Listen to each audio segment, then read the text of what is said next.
Hoje a nossa irmã Valéria fará o estudo da noite. Vamos àquele nosso momento de interiorização, de harmonização, para fazermos a nossa prece, elevarmos os nossos sentimentos.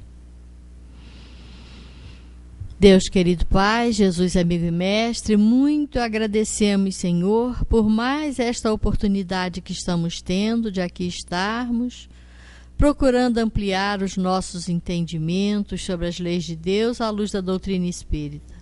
Que a nossa irmã, que fará uso da palavra, receba a inspiração desses amigos espirituais que por certo aqui se encontram. Obrigada, Senhor. Graças a Deus e que assim seja. Boa noite a todos. Vamos aproveitar, né, essa noite pouquinho fria, que agora parece que o inverno chegou mesmo, né? Terezinha gosta, tem um monte de gente aí que gosta. Aí o outro já não gosta mais ou menos, que é o meu caso, mas tudo bem. A gente tem que aprender a gostar de tudo, né? Porque tudo é importante. Tudo na vida tem fases, né? E até na nossa vida, né? Tem épocas que a gente passa que são... Se a gente puder comparar os invernos, né, da nossa vida, tem a primavera. Então a gente tem que aprender a lidar com tudo e agradecer por tudo, né? E principalmente agradecer por a gente poder estar aqui reunido, para a gente estudar, né, um pouco mais da doutrina espírita, que, né, traz tanto esclarecimento, nos traz tanto alento, tanta ajuda, porque nos situa, né, nessa vida, para nos explicar quem nós somos, o que nós estamos fazendo aqui, para onde a gente vai. E hoje eu escolhi algumas questões aqui do Livro dos Espíritos e também do Evangelho, para a gente estudar e refletir um pouco. Mas eu queria começar com uma palavra que me chamou a atenção, assim, já há alguns dias, né, leituras assim que a gente faz, uma palavra me chamou muita atenção, audácia. Né? E a gente escuta audácia, o que significa essa palavra audácia? E aí a gente foi lá, né, no dicionário e vimos lá a definição da palavra audácia. Impulso que leva a cometer atos arrojados ou difíceis. Ousadia, coragem, atrevimento. E aí o verbo ousar, né? O que significa esse verbo ousar? Ser bastante corajoso para atrever-se, decidir-se-á. E aí a gente fica pensando, mas o que tem isso a ver? A gente precisa muito de audácia na nossa vida. Muita audácia. Precisa mesmo desse impulso que leva a cometer atos, né, que são arrojados ou difíceis. Uma ousadia, né? Porque para adentrar o autoconhecimento, para adentrar aí nesse campo da reforma íntima, a gente tem que ter realmente essa força de vontade. Tem que ter muita coragem. Coragem maior do que para enfrentar qualquer outra pessoa. Porque nós, na maioria das vezes, somos os nossos piores inimigos. Nós jogamos contra nós o tempo todo. Então a gente precisa, sim, para entrar aí nesse campo de ousadia, de coragem, de atrevimento, né? Para a gente poder começar a compreender tudo isso. É importantíssimo isso, a gente ter esse impulso de querer, porque ninguém pode fazer isso por nós. Ninguém. Né? Quantas vezes a gente também quer fazer isso por alguém que a gente ama muito, mas a gente não pode. A gente não pode desrespeitar o livre-arbítrio das pessoas. Isso é uma ousadia que parte de cada um de nós. É uma busca pelo autoconhecimento, é uma busca por uma reforma íntima. E a gente só consegue isso quando a gente se desafia a se conhecer. Né? Quando a gente adentra esse terreno aí. É difícil muitas vezes, mas é o único caminho. Todos os sábios já falaram sobre isso, né? E a gente vai ver aqui durante o nosso estudo como isso aí é importante, ousar, nos impulsionar para frente, para esse aprendizado. E aí a gente começa aqui no Livro dos Espíritos, na questão 893, num capítulo que é intitulado A Perfeição Moral. Né? Como é que a gente atinge essa perfeição moral? Como é que a gente começa aí a trilhar esse caminho do autoconhecimento? E aí, na questão 893, Kardec perguntou o seguinte: qual a mais meritória de todas as virtudes? E a resposta: todas as virtudes têm o seu mérito, porque todas são indícios de progresso no caminho do bem. A virtude sempre que a resistência voluntária ao arrastamento das más tendências. Que mais tendências a gente tem e bastante, né? Cada um conhece a sua. Ou se não conhece, a gente deve conhecer. Né? Então, é essa resistência voluntária, quando a gente quer realmente resistir a esse, né, arrastamento aí. Mas a sublimidade da virtude consiste no sacrifício do interesse pessoal para o bem do próximo, sem segunda intenção. A mais meritória é aquela que se baseia na caridade mais desinteressada. Né? Então, a gente vê que aqui está bem claro, né? Todas elas são um indício do caminho do bem. Então, quando a gente ainda, na nossa soma, né, espiritual, e claro, pela nossa inferioridade, pela nossa condição inferior, é claro que na balança ainda vão ter mais paixões do que virtudes. Mas quando a gente já começa a identificar, né, tatear aí esse terreno do autoconhecimento, a gente vai identificando quais são essas paixões que em cada um de nós precisa ser trabalhada. Porque aqui, com exceção de espíritos superiores, a maioria de nós está no mesmo barco, né, com dificuldades, com muito egoísmo, com muito orgulho, mas é isso aí, né, é essa resistência aí que a gente tem que ter. Aí na questão 909, Kardec pergunta o seguinte: o homem poderia sempre vencer as suas más tendências pelos seus próprios esforços? Sim, e às vezes com pouco esforço. Olha o que eles nos falam, né? O que lhe falta é a vontade. Ah, como são poucos os que se esforçam, né? Então a gente sabe que duas forças motrizes aí do nosso espírito são a vontade e o pensamento. Quando nós aprendemos a pensar no bem, a pensar de forma otimista e colocar essa vontade à nossa disposição, mas uma vontade firme, não uma vontade mais ou menos, porque às vezes a gente quer que as coisas melhorem, mas quando a gente é convocado, né, a fazer a nossa parte, aí a gente já fica, né, bate aquela preguiça, porque tem que ter esse esforço, e é um esforço diário, a gente sabe disso, né? Então tem que ter vontade, né, a força de vontade. O homem pode encontrar nos espíritos uma ajuda eficaz para superar as paixões? Se orar a Deus e ao seu bom gênio com sinceridade, os bons espíritos virão certamente em seu auxílio, porque essa é a sua missão. Né? E aí vem a grandiosidade de Deus. É claro que nessa tarefa, que para nós ainda é uma tarefa muito difícil, Deus não ia deixar a gente sozinho, desamparado, à própria sorte, claro que não. Né? É a missão aqui dos espíritos. E a gente sabe que cada um de nós tem um espírito ali ao seu lado, que aconselha, que inspira, que é o nosso anjo da guarda. Todos nós temos, sem exceção. Né? Um espírito superior, é claro, que está ali com aquela missão, que recebe e aceita aquela missão por amor para nos ajudar, para nos orientar, da mesma forma como um pai e uma mãe fazem aqui na Terra, mesmo com as suas dificuldades, com os seus limites, mas tem essa missão de encaminhar aquele espírito ali no caminho do bem, mas de respeitar o livre-arbítrio, né, os espíritos superiores, porque às vezes a gente passa, né, por certas coisas na nossa vida, ou a gente vê as coisas ao nosso redor, e a gente questiona, mas cadê o anjo da guarda daquela pessoa? Cadê o espírito protetor que não ajudou? Mas ele sabe que às vezes aquela situação que vai nos trazer muita dor, vai nos trazer também muito aprendizado.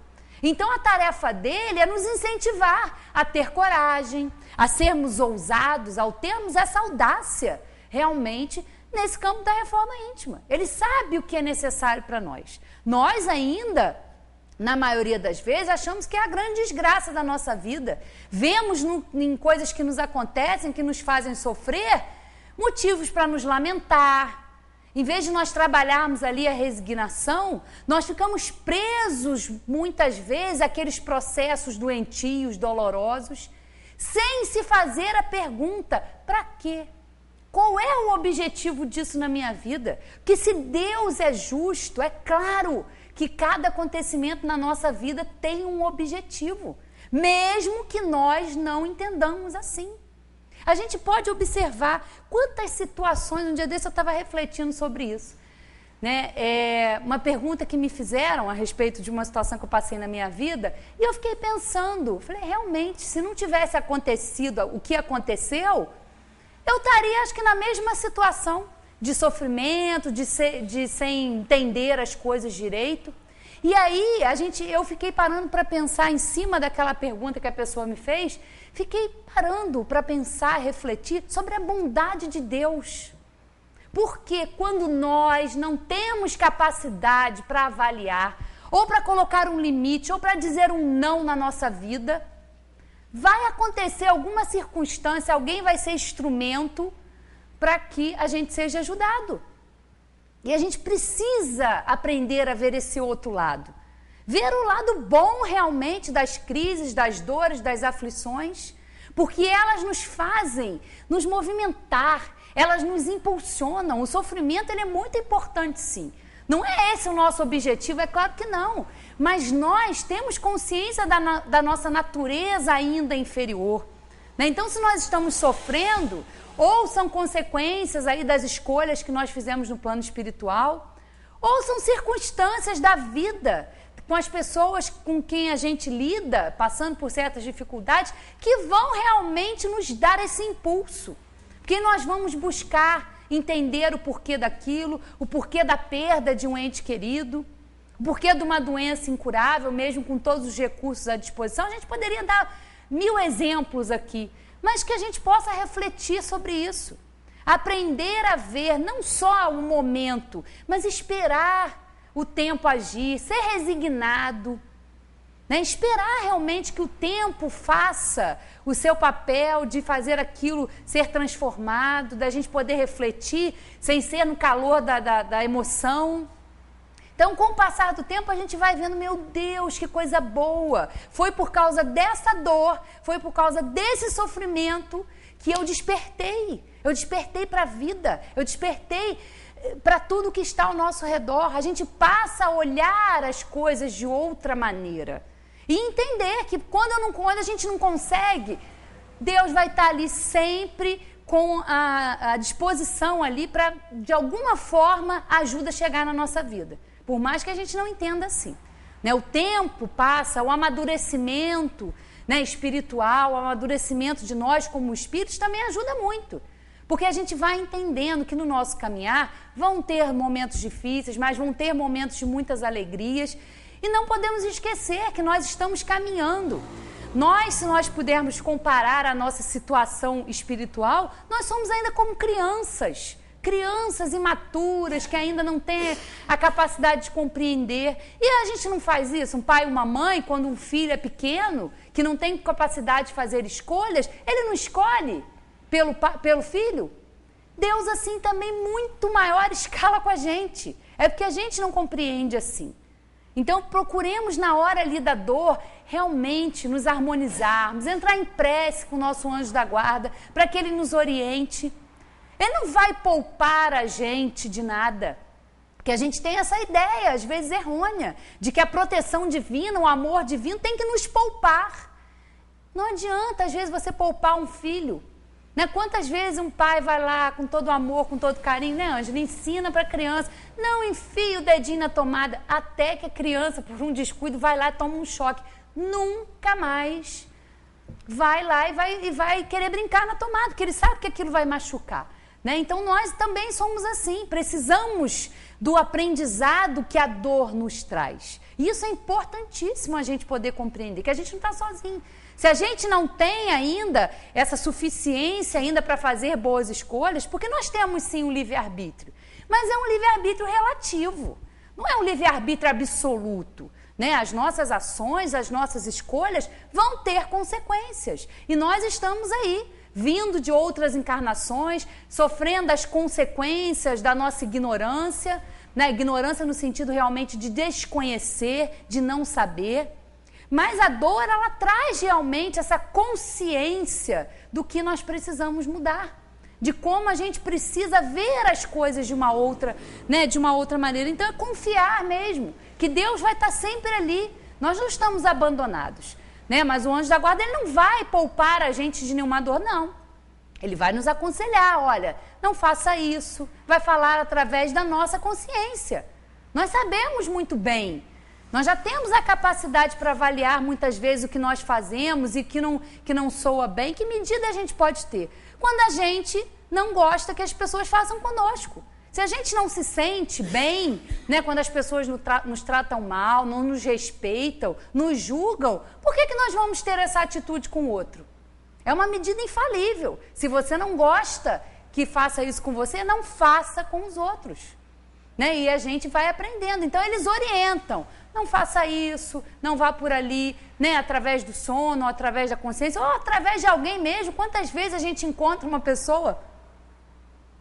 Um dia desse passei por um amigo na rua, parei, dei 2 palavrinhas com ele, dei um abraço muito forte.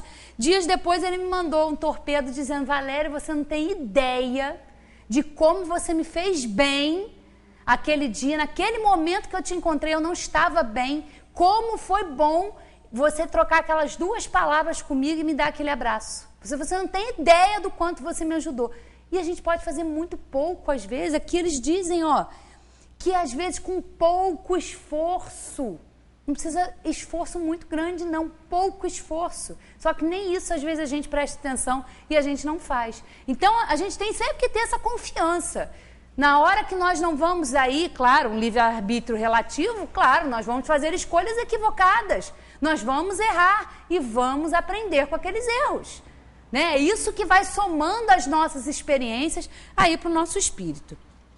E aí, continuando aqui, ó, vamos lá agora para a questão 919, né?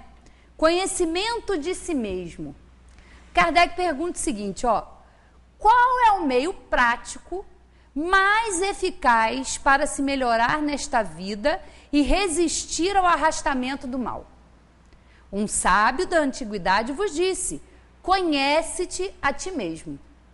E aí vem um comentário muito bom de Kardec, mas que nós vamos ler só alguns trechinhos por causa do tempo aqui. A 919A. Compreendemos toda a sabedoria dessa máxima, mas a dificuldade está precisamente em se conhecer a si próprio. Qual o meio de se chegar a isso? E aí vem algumas dicas aqui muito importantes, ó. Fazei o que eu fazia quando vivi na terra, responde o Espírito. No fim de cada dia, interrogava minha consciência, passava em revista o que havia feito e me perguntava a mim mesmo se não tinha faltado ao cumprimento de algum dever, se ninguém teria motivo para se queixar de mim. Foi assim que cheguei a me conhecer e a ver o que em mim precisava de reforma. Sem ouvir a nossa consciência, não adianta, nós vamos ser surdos.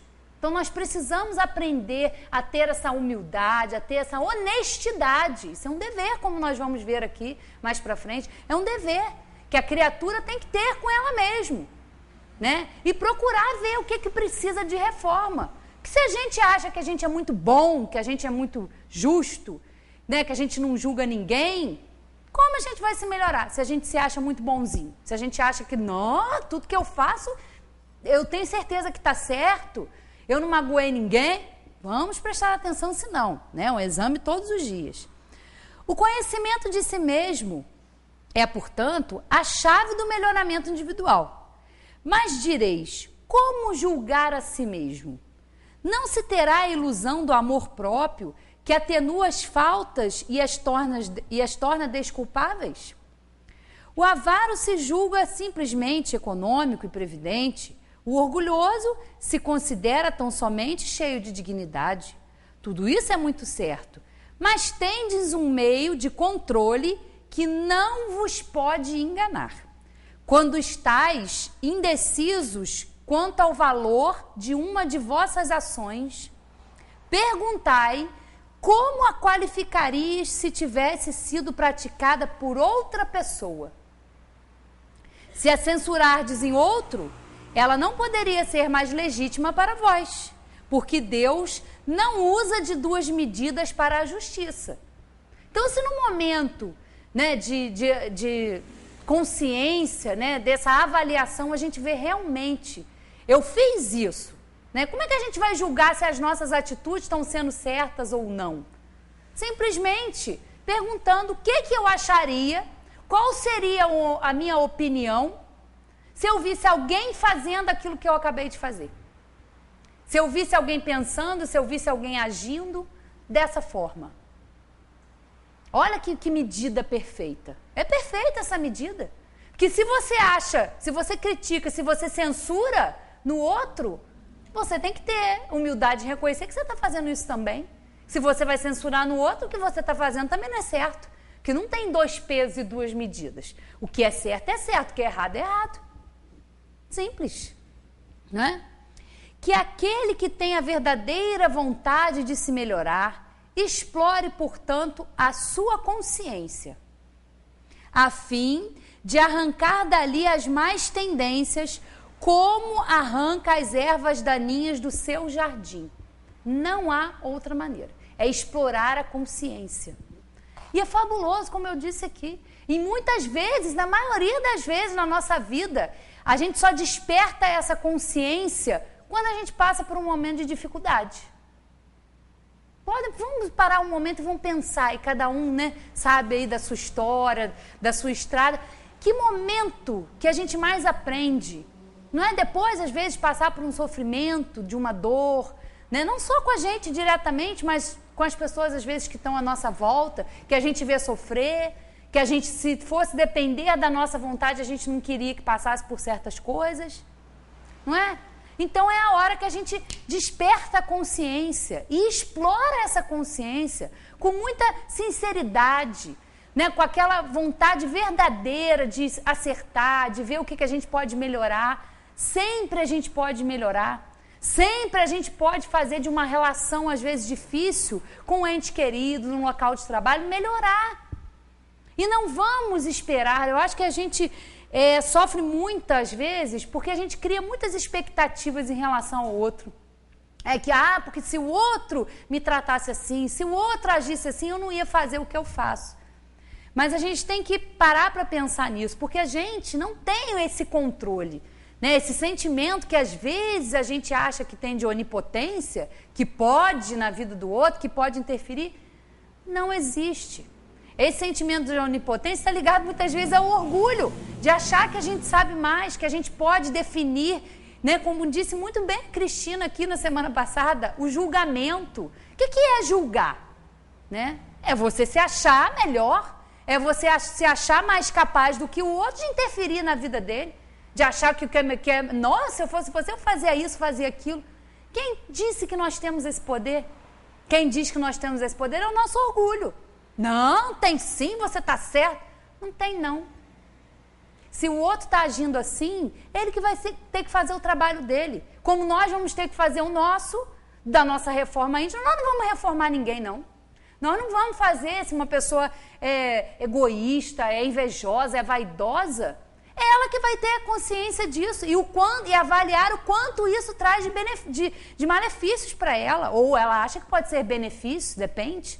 Né? Nós vivemos num mundo, né? Nós estamos aí com 7 bilhões e pouco, né, de habitantes. E hoje eu estava caminhando com a mamãe de manhã e eu estava falando sobre isso, né? Que como nós somos, nós estamos ali encarnados naquele globo, mas somos individualidades. Mas como, né? Nós temos diferenças.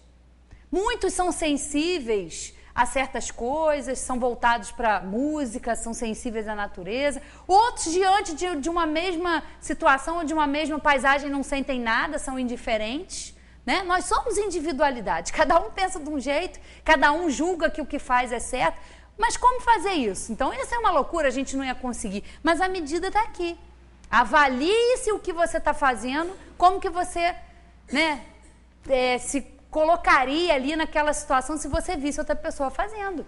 Então é importante isso, né? Trabalhar essa consciência, trabalhar essa reforma íntima e parar com essa mania péssima que a gente tem de achar que vai mudar o outro. Não vai mudar. Você pode até auxiliar, mas seja primeiro você o exemplo. Né? Não é aquela coisa que a gente vê às vezes que a gente tem dentro de casa. Não, você faz aí o que eu estou mandando, mas faz totalmente o contrário. Isso para uma criança, então, é importantíssimo. A criança, para ela, o mais importante é o que ela vê. São os exemplos. Ela não vai aprender, às vezes, pelo que você está falando, mas pelo que você está fazendo dentro de casa. Não, não faça isso, não faça aquilo. Aí não adianta nada. Se a criança está vendo você fazer o contrário do que você fala, ela vai seguir o que ela está vendo. É a força do exemplo. Então, se a gente quer melhorar as nossas relações na vida com as pessoas que convivem conosco, vamos sim aprender a nos transformar. Vamos fazer esse conhecimento aqui, né, essa semente que nós temos aqui para plantar no nosso terreno, que floresça. Mas quem vai fazer esse trabalho no nosso jardim somos nós. E nós não vamos fazer no do outro também, não. Ele é que vai ter que ir lá fazer o trabalho difícil, fazer tudo. Então, ele que vai estar lá trabalhando. Né, Luiz? Há pouco tempo eu vim aqui, né, dei uma geralzinha ali na frente, tirei uns matinhos ali. Aí, uns 15, 20 dias depois, voltei, tá lá os matinhos tudo de novo. Falei, ah, meu Deus do céu, não tem jeito. É um trabalho de todo dia, igual com a gente. Se a gente não pegar, não cuidar da gente, não cuidar do nosso campo espiritual, não tirar as ervas daninhas, não estar ali sempre adubando, não estar ali sempre tirando as pragas, vai se proliferar. E aí vai dar mais trabalho para a gente, né, limpar aquele terreno ali. Mas é o que a gente tem que fazer. Então é melhor a gente pegar e se dedicar, né, investir. Eu acho que, na verdade, a gente precisa dessa consciência que é necessário a gente investir na gente, né? Investir na nossa melhoria, porque vai ser bom para todo mundo. Em primeiro lugar, vai ser bom para a gente mesmo, né? Em segundo lugar, vai ser ótimo para todos que convivem com a gente. Se a gente se melhorar como espírito, nós vamos ser melhores maridos, melhores esposas, melhores filhos, melhores amigos. Olha quantos benefícios, né? Então, vale a pena a gente realmente investir, né? É trabalhoso, mas o que na vida não dá trabalho? Quantas vezes eu quero fazer uma coisa lá, fico lá na cozinha com a mamãe e falo, vamos fazer isso. Mas aí você começa a pensar no trabalho que vai dar aquilo. Mamãe, minha filha, mas tudo na vida dá trabalho. Vai fazer o quê? Vai fazer, se quiser, a gente faz. Se não quiser ter trabalho, não vai ter. Né? Então, tudo na vida é trabalho. Trabalho é uma lei divina. Né? O trabalho que a gente faz, que nos impulsiona, né? Porque é através do trabalho que a gente desenvolve a nossa inteligência, que a gente desenvolve, né, a nossa moralidade. Porque, é claro, se a gente conhece mais, a gente faz escolhas melhores. E é claro que as escolhas melhores vão levar a menos sofrimentos. Né? É uma coisa lógica, mas a gente ainda precisa amadurecer isso aí ainda, né? E aí, a gente vem aqui para o Evangelho, numa das passagens do Evangelho, que, né, muitas pessoas gostam muito e eu considero uma das mais belas passagens aqui do Evangelho. E aí a gente estava aqui falando da perfeição moral e aí a gente vem aqui para o Evangelho no capítulo Sede Perfeitos, né? Ai, quantos convites, olha quanta oferta, quanto recurso que a doutrina espírita dispõe aí nas nossas mãos para a gente poder trabalhar. E aí vem aqui, ó, instruções dos espíritos. Aí vem falar sobre o dever. O dever é a obrigação moral da criatura para consigo mesma primeiro, e em seguida para com os outros. O dever é a lei da vida. Com ele, deparamos nas mais ínfimas particularidades, como nos atos mais elevados. Quero aqui falar apenas do dever moral, e não do dever que as profissões impõem. Na ordem dos sentimentos, o dever é muito difícil de cumprir-se, por se achar em antagonismo com as atrações do interesse e do coração.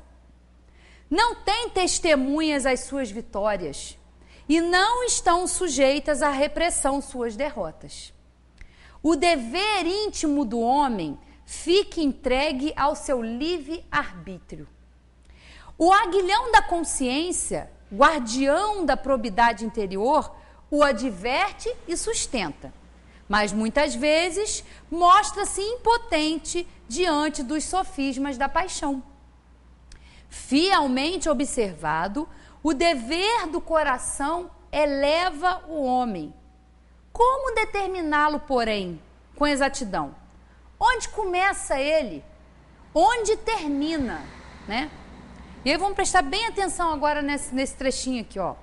O dever principia para cada um de vós, exatamente no ponto em que ameaçais a felicidade ou a tranquilidade do vosso próximo. Acaba no limite que não desejais ninguém transpõe em relação a vós. Isso aqui é muito claro, né? Ele começa para nós, o dever, quando a gente ameaça a felicidade do outro, a gente ameaça a tranquilidade do outro. E a gente faz isso como? Né? Ameaçando, botando uma faca no pescoço da pessoa, atirando nela? Não.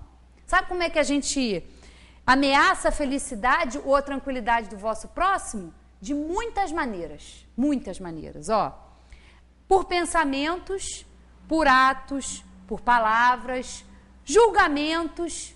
Em resumo, falta de caridade. Faltar com a caridade com o próximo. A gente está, assim, interferindo e ferindo o próximo. Por pensamento, né? Como eu disse aqui, de julgar. Nossa, não, você está errado, você está... Julgar. Quem somos nós para avaliar? Quem somos nós para julgar o outro, né? A Cristina falou muito bem aqui, né, sobre isso. A gente vê, às vezes, lá, né, um cisquinho no olho do outro, mas não vê uma viga no nosso olho, porque a gente julga, né? O nosso amor próprio está sempre ali querendo nos defender, né? Julgando, né? A gente falta com a caridade o tempo todo. E está lá na pergunta do Livro dos Espíritos. Qual é o sentido da palavra caridade, como a entendia Jesus? Caridade, né? Porque essa palavra, no primeiro momento, nos exorta a caridade da esmola, a caridade material. Mas não é essa caridade que o Evangelho fala e que Jesus falava, não. A caridade é a indulgência, é o perdão. Como a gente vai perdoar? Como a gente vai compreender o outro se a gente acha que está sempre certo? Como? Não tem como. É contrário uma coisa à outra. A partir do momento que a gente realmente assume, né, as nossas dificuldades, nós passamos a olhar o outro também com esse olhar de perdão, com esse olhar caridoso, porque ele não é diferente da gente. Eu não sou diferente da Ângela, não sou. Nós somos todos iguais, nós temos, como eu disse, peculiaridades, temos aí características próprias da nossa individualidade, mas eu não sou melhor. Nem nós somos melhores aqui, porque nós conhecemos isso, que muitas vezes a gente conhece isso aqui, mas a doutrina espírita não faz parte de nós. A gente não interioriza, a gente não veste a camisa, a gente não faz dela o nosso guia, o nosso farol todos os dias, não faz. É muito bonito o Evangelho, é muito isso, mas a gente não coloca para dentro. A gente tem dificuldade em assimilar isso. Assimilar esse entendimento, né, de que nós somos espíritos, que nós estamos aqui para aprender, que nós não estamos sendo castigados nem punidos. Isso gera culpa, isso gera cobranças, isso gera atraso na nossa existência, no nosso entendimento. Nós estamos aqui para aprender, é o nosso único objetivo aqui, né? E por isso que é rápido, né? E quantas vezes é tão rápida a passagem nossa por aqui, é muito rápida. Então, nós temos que aproveitar, sim, esse momento. Então, a caridade é isso, é você olhar para o outro, realmente. Eu hoje tenho esse conhecimento, mas o outro ainda não tem. O que eu posso fazer por ele? O que a gente pode fazer, às vezes? Não interferir, mas fazer uma prece por aquela pessoa, pedir a Deus que desperte aquela pessoa, que desperte aquela consciência para o que ela está fazendo, para que ela sinta, né, as consequências de um mal proceder para com o seu próximo. Isso a gente pode fazer. Não interferir, achar que a gente aqui está certo, não. Mas a gente faz isso muito, né? A gente ameaça a tranquilidade e a felicidade do outro. Um pensamento que a gente tem ruim em relação a outra pessoa, né? A gente pensa, mas a gente acha que pensamento, ele pensa e acabou, ele some. Não. O pensamento, ele é fluido. Ele vai atingir, às vezes, aquela outra pessoa que às vezes já não está bem, que às vezes está num momento difícil, e a gente, em vez de ajudar, de estender a nossa mão com uma prece, a gente bota a pessoa mais para baixo ainda, a gente empurra a pessoa no buraco. E a gente faz isso, sim, com os nossos pensamentos. Não é só com palavras e atos, não. Tudo começa no pensamento. Olha como a gente vai tendo recursos e vai tendo aí conteúdo para a gente refletir. e que nos ajudam na nossa reforma íntima. Isso aqui não é para a gente achar bonito, mas achar que é difícil, que a gente nunca vai poder fazer, não. Pode sim, pode sim. Né? O nosso maior exemplo que aqui esteve, que foi Jesus, ele não foi criado daquele jeito perfeito, não. Ou alguém que tem dúvida disso? Não. Alguém acha que Deus seria injusto a esse ponto? De criar Jesus perfeito? Não. Ele foi criado como nós, simples e ignorantes. Fez a sua evolução aqui na Terra. Quando ele veio aqui, ele já era um ser evoluído, já era um espírito preparado para dar o exemplo de como nós devemos agir, de como nós devemos pensar. Ele também passou por todo o aprendizado que nós estamos passando, nós não somos diferentes deles. Nós somos também filhos de Deus. Jesus é o nosso irmão mais velho, né? O nosso irmão que aí já percorreu e que veio, tinha toda a competência, toda a moralidade para vir nos ensinar como a gente deve fazer, para nos dar o exemplo. Ele não veio só falar, ele deu o exemplo de como a gente tem que ser. Né? E está aqui, tanto que a gente está estudando o Evangelho, né? Segundo o Espiritismo, porque tem esses esclarecimentos que os Espíritos vieram nos dar. Mas está aqui, ó. Então olha como a gente pode ameaçar, né, a felicidade e a tranquilidade. E acaba no limite, é claro, né, que a gente não quer que ninguém transponha em relação a nós, é o que a gente já falou aqui, né? Então a gente tem esse entendimento, ó. Vamos continuar. Deus criou, olha só, Deus criou todos os homens iguais para a dor. Pequenos ou grandes, ignorantes ou instruídos, sofrem todos pelas mesmas causas, a fim de que cada um julgue em sã consciência o mal que pode fazer. Alguém aqui já viu uma dor de dente ou uma dor de um ataque cardíaco, uma pedra na vesícula, alguma coisa, como dizia muito Zé, né, um cálculo renal? Alguém já sentiu dores diferentes? Ah, é a mesma dor. O rico vai sentir como o pobre vai sentir, como o branco, como o negro. A dor é igual. A dor não dói mais em mim, dói menos na outra pessoa, não. Né? A dor física, a dor moral da alma é para todos nós. E para quê? Para que exatamente em sã, né, consciência a gente julgue o mal que a gente pode fazer. E aquilo ali que a gente vai sofrer são as consequências. Né? A gente não sente isso no corpo físico. Se a gente exagera, né, na nossa alimentação, N exemplos, se a gente tem uma vida sedentária, nós vamos sofrer as consequências, né? Falando da matéria, que nós temos muito conhecimento e muita intimidade. Mas com o espírito também é assim. Todos nós somos iguais para a dor. Todos vão passar com recurso ou sem recurso, vão passar.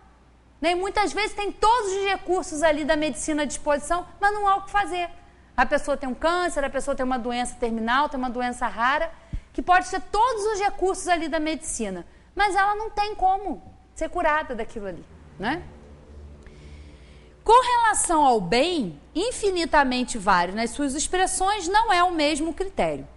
A igualdade em face da dor é uma sublime providência de Deus, que quer que todos os seus filhos, instruídos pela experiência comum, não pratiquem o mal alegando ignorância de seus efeitos. Então a gente sabe, é lei de causa e efeito.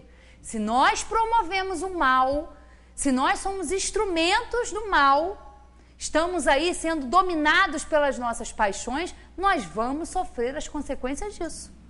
Para o bem também. Se nós agimos no bem, se nós procuramos ter boa intenção, está lá, né? Como a gente viu, a maior das virtudes, o que caracteriza a maior das virtudes é o desinteresse pessoal. Né? Porque muitas vezes a gente também experimenta esses dissabores, né? De querer ajudar, de querer fazer alguma coisa por alguém, que a gente julga um bem, mas às vezes a pessoa não vai querer, aquilo ali não vai sair muito bem como a gente planejou. Mas pelo menos nós tivemos a intenção, porque Deus julga as nossas intenções. Se a gente está bem intencionado, com desinteresse pessoal, porque a gente ajuda, né, muitas vezes as pessoas, às vezes familiares, qualquer coisa, mas a gente sempre ajuda. Não, vou ajudar fulano porque eu vou, mas fica esperando em troca. Né? Fazer o bem simplesmente por fazer o bem ainda não faz parte de nós nem da nossa sociedade. Né? A gente vai até entrar agora, né, estamos terminando aí a Copa e voltamos aí para a nossa vida, agora vamos começar com a política. Né? E às vezes a gente observa muito isso, né? Os interesses pessoais aí, não, muita gente engajado na política, mas será que realmente Nós estamos ali votando porque a gente confia, ou a gente está votando que a gente vai pensar no benefício que a gente pode ter lá na frente, né? Muitas vezes, não, vou votar em fulano, vou apoiar não sei quem, mas visando o que vai ganhar lá na frente.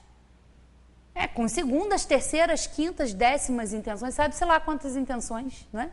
Então não é fazer o bem, simplesmente por fazer o bem. Nós ainda não estamos ainda nesse estágio, mas um dia vamos estar, né? Fazer o bem sem ficar esperando a retribuição, né? Como eu disse, as expectativas, a gente põe muita expectativa às vezes no outro, e às vezes a gente se frustra, porque a gente às vezes bota expectativa demais e a pessoa não vai corresponder, né? O dever é o resumo prático de todas as especulações morais. É uma bravura da alma que enfrenta as angústias da luta. É austero e brando, pronto a dobrar-se às mais diversas complicações. Conserva-se inflexível diante das suas tentações. É o que a gente já viu das tentações, né? É a resistência voluntária, resistir, né? O homem que cumpre o seu dever ama a Deus mais do que as criaturas e ama as criaturas mais do que a si mesmo. É a um tempo juiz e escravo em causa própria. O dever é o mais belo laurel da razão. Laurel é prêmio, né? Então, o dever é o mais belo prêmio da razão. Descende desta como de sua mãe o filho. O homem tem de amar o dever, não porque preserve de males a vida, males aos quais a humanidade não pode subtrair-se, mas porque confere à alma o vigor necessário ao seu desenvolvimento. O dever cresce e irradia sobre mais elevada forma, em cada um dos estágios superiores da humanidade. Jamais, olha a palavra que eles vão usar, né? Jamais cessa a obrigação moral da criatura para com Deus. Tem esta de refletir as virtudes do Eterno, que não aceita esboços imperfeitos, porque quer que a beleza da sua obra resplandeça a seus próprios olhos, né? É uma comunicação aqui lindíssima que foi dada em Paris em 1863, né? Falando do dever, né? Está aqui, ó, o dever. E não é nosso dever cuidar do nosso espírito? É dever que Deus nos criou. Criou as leis que regem o universo, que regem tudo. É tudo perfeito. Não há falhas, né? A lei divina, ela é perfeita. Tudo, ela regula absolutamente tudo. Desde o pequeno, do micro até o universo, até o macro. Tudo está envolvido nessas leis. Nós é que temos que aprender essas leis. Nós é que temos que aprender a pôr em prática essas leis, né? Deus já fez a parte dele, já nos criou e nos deu a oportunidade, nos dá todos os dias as oportunidades, as circunstâncias para a gente crescer. Só que a gente tem que fazer a nossa parte. A gente tem que realmente, né, ter essa audácia, né? Vamos ver de novo a definição, ó. É o impulso que leva a cometer atos arrojados ou difíceis. É ousadia, coragem, atrevimento. Ousar, ser bastante corajoso para atrever-se, decidir-se-á.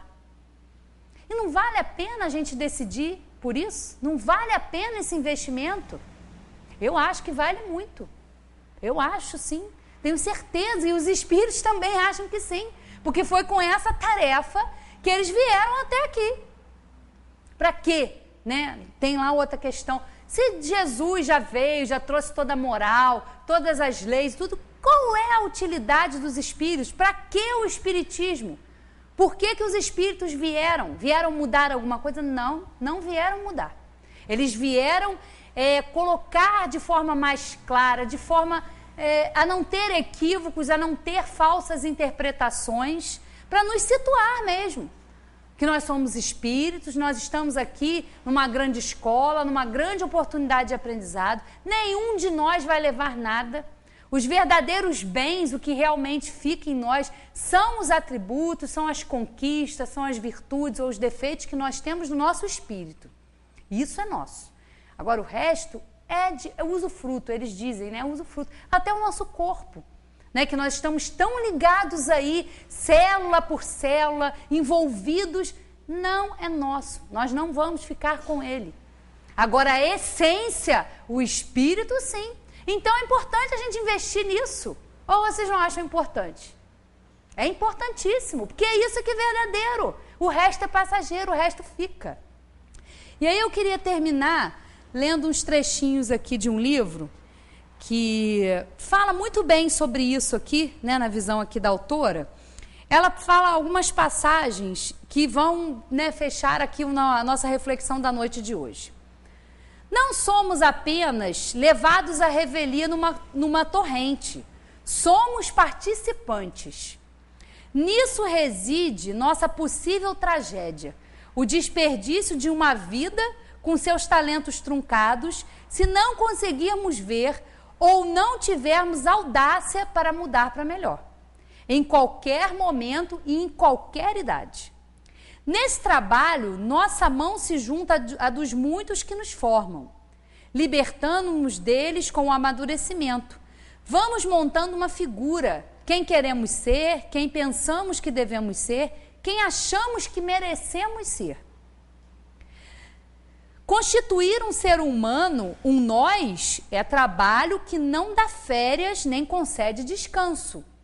Haverá paredes frágeis, cálculos mal feitos, rachaduras. Quem sabe um pedaço que vai desabar, mas se abrirão também janelas para a paisagem e varandas para o sol. O que se produzir, casa habitável ou ruína estéril, será a soma do que pensaram e pensamos de nós, do quanto nos amaram e nos amamos, do que nos fizeram pensar que valemos e do que fizemos para confirmar ou mudar isso, esse selo, essa marca. Logo, não terei mais a desculpa dos outros, porque a gente gosta muito também, né? Quando a gente começa a analisar, ver as coisas, a gente fica assim, mas eu sou assim por causa do meu pai, por causa da minha mãe, por causa de fulano, por causa de ciclano, né? A gente quer sempre se desculpar, sempre se encostar, né? Logo, não terei mais a desculpa dos outros, pai e mãe amorosos ou hostis, bondosos ou indiferentes, sofrendo de todas as naturais fraquezas da condição humana, que só quando adultos reconhecemos. Por fim, havemos de constatar, meu pai, minha mãe, eram apenas gente como eu. Fizeram o que sabiam, o que podiam fazer. E eu. Marcados pelo que nos transmitem os outros, seremos malabaristas em nosso próprio picadeiro. A rede estendida por baixo é tecida de 2 fios enlaçados. Um nasce dos que nos geraram e criaram. O outro vem de nós, da nossa crença ou da nossa esperança. Um outro trechinho aqui, ó. Vamos lá, ó. Nossa maneira de ver e viver reflete e repete aquela com que fomos vistos quando éramos somente reflexo no espelho. Ou vamos formando uma postura própria com todo o esforço e dor que isso possa exigir. Sendo contraditórios, somamos hesitação e medo com audácia e fervor. Podemos nos esconder no quarto escuro ou virar a cara para o sol. Alternar as duas posturas, gastar e consumir, amealhar e multiplicar. Somos tudo isso. Nossa anistia ou nossa aniquilação. Não é só culpa dos outros se ficamos truncados. Em cada estágio podemos colocar algum traço, algum ponto, alguma cor no projeto de quem pretendemos ser. Podemos ser obrigados a usar disfarces, mas no centro de nós mesmos ressoa o nome que nos dermos, a nossa chancela, ou seja, a nossa marca. Vai depender de quem? De nós. Né? Porque às vezes a gente tem realmente essa dificuldade e é preciso até despertar na nossa consciência, né? De achar esses desculpismos. Porque eu era assim, porque eu fui assim. Tudo bem, é como a gente viu aqui. Pai e mãe não são super-heróis, né? Porque filho, eu sempre falo isso com a minha mãe, a gente que é criança, e vai mantendo isso aí, a gente acha, né? Que o pai e a mãe são super-heróis, não erram nunca, não vão nos decepcionar, e não é assim. São só espíritos que agora estão na posição de pai e mãe. Ora, nós já pudemos, quem sabe em outra existência a gente não estava no lugar deles, até com eles de novo. Né? Então a gente, com o amadurecimento, com essa evolução que a gente vai tendo, a gente se desliga dessas coisas. A gente para com esses desculpismos e assume logo de uma vez quem é que tem que comandar aqui. Quem é que vai dar o rumo? Né? Como ela diz, a autora, eu vou ficar num quarto escuro, deprimida, reclamando da vida? Ou eu vou acordar? Ou eu vou voltar o meu rosto para o sol, para ver a claridade, para ver o que tem de bom? A escolha é sempre nossa. Sempre nossa. E nós sabemos que nós escolhemos tudo isso, né? Nós, no nível que nós já estamos, já temos essa capacidade de fazer escolhas, de escolher, né, as circunstâncias da nossa existência, não um destino. É bom que a gente entenda isso, que a gente faz escolha de provas, a gente escolhe um gênero de provas para passar por determinadas coisas, mas não que está tudo escrito, está tudo determinado, um destino. Não é isso. Né? Fatal, a gente sabe que para o espírito é a hora que a gente vem e a hora que a gente retorna para o plano espiritual. Esse momento ele é fatal, intransferível. Né? A hora que a gente chega é a hora que a gente vai, seja da maneira como a gente tem que ir. E às vezes a gente antecipa até a saída com as nossas intemperanças, com os nossos excessos. Né? A gente até às vezes vai até antes, mas é claro que a gente tem as escolhas. Né? E como, meu Deus, eu posso ter escolhido? Que a gente se faz essa pergunta. A gente quer negociar. Né? Ah, meu Deus, eu escolhi isso mesmo. Eu não posso voltar atrás, não. Eu tenho que estar nessa família. Eu tenho que estar nesse trabalho. É isso realmente que eu tenho que fazer? E é sim. E é sim. Por mais duro que às vezes seja essa realidade, mas é sim. Né? É o florescer onde a gente é plantado. Porque ali vão estar as pessoas, vão estar as circunstâncias que, como a gente já disse aqui, vão nos proporcionar o aprendizado que a gente precisa. Cada um de nós tem uma missão, tem uma tarefa, né, a cumprir aqui. E é claro, como a gente viu, nós não estamos sozinhos. Mas se a gente não der esse passo, se a gente não adentrar nesse território do autoconhecimento, os próprios espíritos não vão poder nos auxiliar. Que nós vamos estar com os olhos e os ouvidos fechados. Né? Então a gente precisa ter essa consciência, trabalhar isso. Sozinho nós não estamos, Deus sabe que tarefa cada um de nós tem, sabe das nossas limitações, sabe das nossas dificuldades. E quando nós não temos essa capacidade de dizer não, nós vamos ser ajudados através das várias coisas que vão acontecer na nossa vida e que são sempre para o nosso bem. A gente tem sempre que ter isso em mente. Por mais dor, por mais dificuldade que a gente passe ou alguém do nosso lado esteja passando, Deus não ia permitir que nós passássemos aquilo se não houvesse uma causa. E uma causa justa. Faz parte da justiça, faz parte do amor de Deus por nós. Porque senão nós vamos ficar aí revoltados, deprimidos, impacientes, intolerantes com a vida e perder uma grande oportunidade que a gente tem de aprender. Que é para isso que nós estamos aqui. Ninguém vai levar nada. Eu costumo brincar, caixão não tem gaveta. Nós não vamos levar nada. Nem o nosso corpo, nem o nosso envoltório vai. Ele vai ficar, vai ser trabalhado no laboratório da natureza para ser transformado. Mas a nossa essência, sim, isso é nosso, isso ninguém destrói. Né? Então, acho que vale muito a pena a gente investir nessa essência, porque a gente está com a gente o tempo todo, e nós não vamos ser só os únicos beneficiados, não. A gente pode ter certeza que todos que vão estar à nossa volta também vão partilhar aí desse benefício do autoconhecimento. Né? Obrigada a todos e boa noite.